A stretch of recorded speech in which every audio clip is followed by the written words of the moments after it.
Moises, but we go by Maurice. Maurice. What's that story? When I came here and started working for Neiman Marcus, the people couldn't pronounce Moises. So a very good friend of ours said, why don't you call yourself Maurice? And I changed it to Maurice. So from 1961 I am Moises Maurice Bramnik. 1924, born in the Ukraine. In Russia. What do you remember when you were just a little boy? I was 1 year old when we left, to Cuba. So you went to Cuba when you were 1, and did you find out why you guys left? Yes. My parents were getting away from the communist regime. And did they ever tell you about that trip, what it was like? More or less, they told me about, because we went from Russia, we went to Amsterdam, and we took a boat. And on that boat they had animals there, and they told me they took me there, to see the animals there. Now, who came with you? My parents, my mother and my father. And what about your grandparents? They remain in Russia. Okay, and so you never got to see them again? I never saw them. If I saw them, I don't remember because I was very little. Now, where did you go to in Cuba? In Cuba, we went to Havana. And why did they decide on going to Cuba? My father had a brother already in Havana. And at that time, the people wanted to go to the United States. And if they didn't have a visa to go in there immediately, they stayed in Havana, waiting for the visa. So what was life like in Havana when you were a little boy? It was really nice. I mean, I went to school, I went to the high school, the university. I mean, we had freedom. It was really nice, very nice. And what did your dad do for a living there? He and his brother, they had a store, menswear store. Menswear store? Yeah. Okay. And then where did you go to high school? What was the name of the high school? At the Havana High School. Okay. Yeah. And what was high school life like for you? It was really nice. I started to work at that time. So during the day I was working, and at night I was going to high school.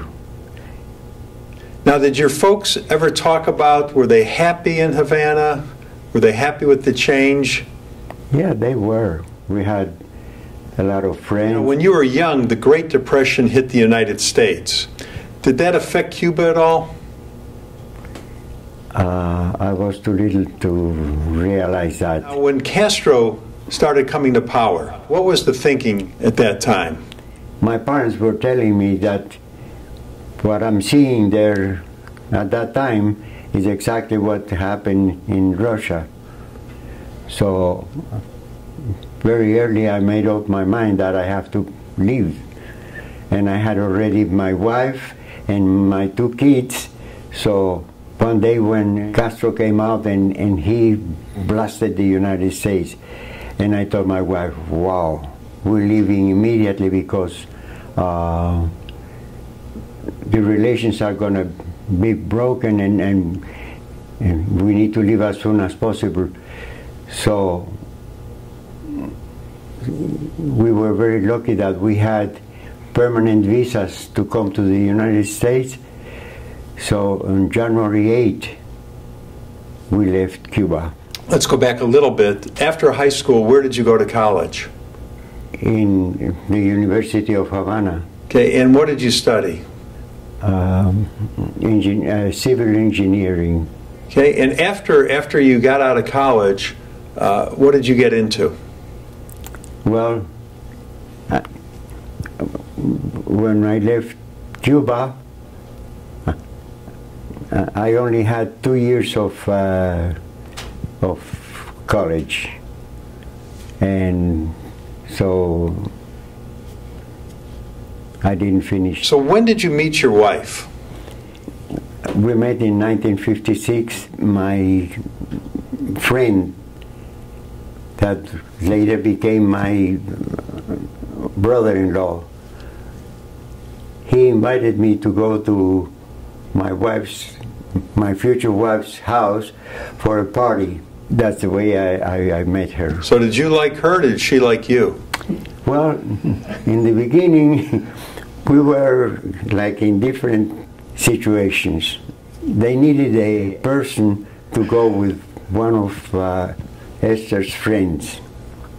So I was with that other young lady. And my wife had a friend from Miami that was in Cuba at that time. He came, he wanted to get engaged with her. It never happened. It was in 1956 because we went on New Year's, we went to a big party, each one of us with our own mate, and we didn't have a good time. So the next day, I invited her to go out with me, and we went to a very beautiful place in Havana, very romantic place, and then everything started from there on. You remember the name of the place you took her? The name was Rancho Luna. Was there a big Jewish population in Havana at the time? Yes. We went to Jewish schools in Havana. Yes. Were there a lot of people born there, or were they Jews that were coming, emigrating there? Well, the parents were immigrants, but the children were already born there in Havana. Yeah. Now, were your children born in Cuba also? Yes, both of them. When you were a young man, World War II broke out. Did that affect your family at all in Cuba? Yes, because we had to go to the police station once a week or once a month to show up because we were from Russia. Did your mom or dad ever talk about how hard it was saying goodbye to their parents when they came over to Cuba? No, they didn't really talk about that. Was there any contact with your family, back in Russia after you left? Well, my father used to write letters to his family in Russia. Now, you made the decision that you wanted to come to the United States. What was it that finally precipitated that decision? It was the New Year's Eve that Castro came out and he blasted the United States. So I said, well, we need to leave immediately. Who was going to go to the United States with you? My wife and my 2 kids. Okay, and what about your families, like your parents and your wife's parents? Well, my parents, a few years after that, I got them out from Havana to the United States. So they came later? They came later. And what about Esther's family? Esther has 2 brothers and 1 sister. My father-in-law wanted to get the 2 brothers out from Cuba because they were already mixed up with counter-revolution in Havana. The younger brother agreed. The older brother says, no, I'm not going. My father-in-law took then his younger son to Miami. He went to a university in Miami. My older brother was picked up a few days later by the police. He spent 4 years in prison in Havana. Did he ever get to the United States too? Yes. In 1961, in the beginning, Castro let people go out, but they only could take with them $150 per person. We came to Miami before we left Cuba. We came to Miami to see, get familiar with what's going on. And we came to Miami and we stayed I remember exactly for how long, a week or 2 weeks, and we came back.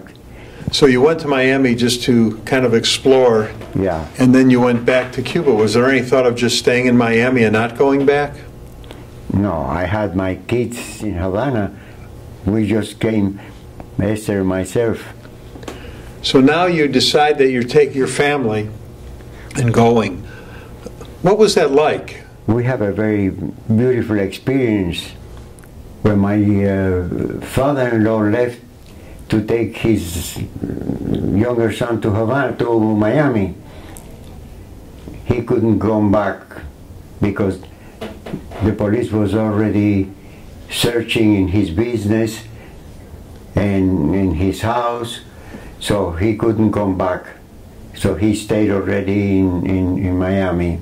So when we were going to leave, my mother-in-law gave Esther a lot of jewelry to take with her. I didn't know anything about that because otherwise I would said no, because if we were caught, we would have been for 20 years in prison there. We would have left our children by themselves. I mean, but she did it. She was very courageous at that time. And she had, you know, jewelry in here, in her neck, in her hand, everywhere. Since it was January when we left, she had a coat with her, so she was hiding those things. Good thing that they never find out. And Your brother-in-law, who spent 4 years in jail, when he got out, did he come to the United States too? yes, he managed to come to Mexico. They got him out to Mexico, and then from Mexico we got him out here. So now you come to the United States with your family and you go to Miami. Yes. And how long did you, because I know you wound up in Dallas, how long did you stay in Miami? Barely 2 months. And then you decided to come to Dallas? I went to the Cuban Refugee Center, and they sent me to the Hayas, which is, you know, that's what they do. I went to their office, the Hayas office, and they say, okay, you want to go to Dallas?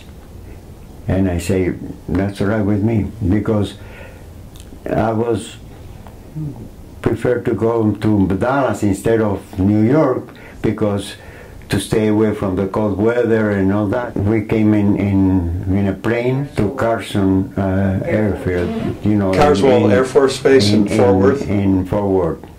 And Okay. from there, the Jewish Family Service already had someone that was waiting for us there to bring us to Dallas. When the plane arrived in Fort Worth, they didn't let anybody come out.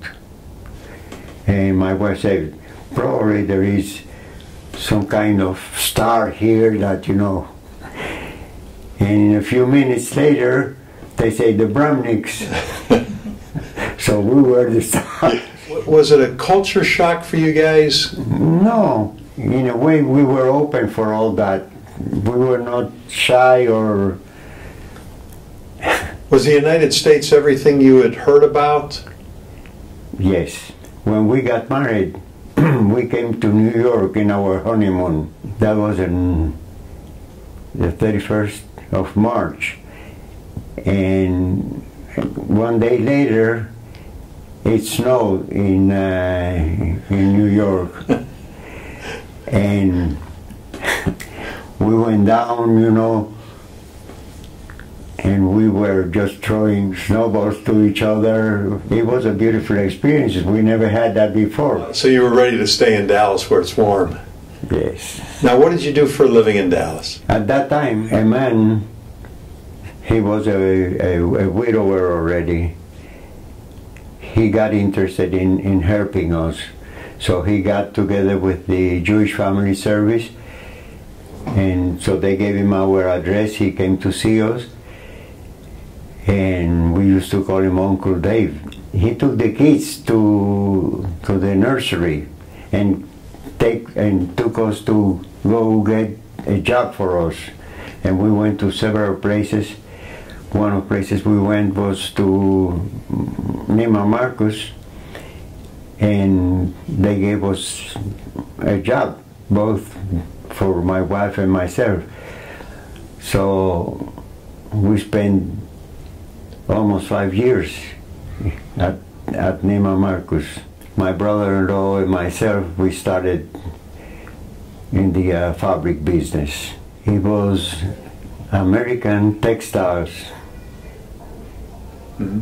That was the name of the company that we started. Now, your family is recognized as the first Jewish family in Dallas that came from Cuba. It was the first Jewish family without any friends or family, because there was already some Jewish families here. From Cuba? Yes. But we were the first one without any support group at all. Just the Jewish Family Service. Now, did you guys get involved with the Jewish community at all? We first went to Tiferet, Israel, which was a Orthodox, which is what we were used to in Havana. And it was only very old people at that time. So we changed to Sherit, Israel.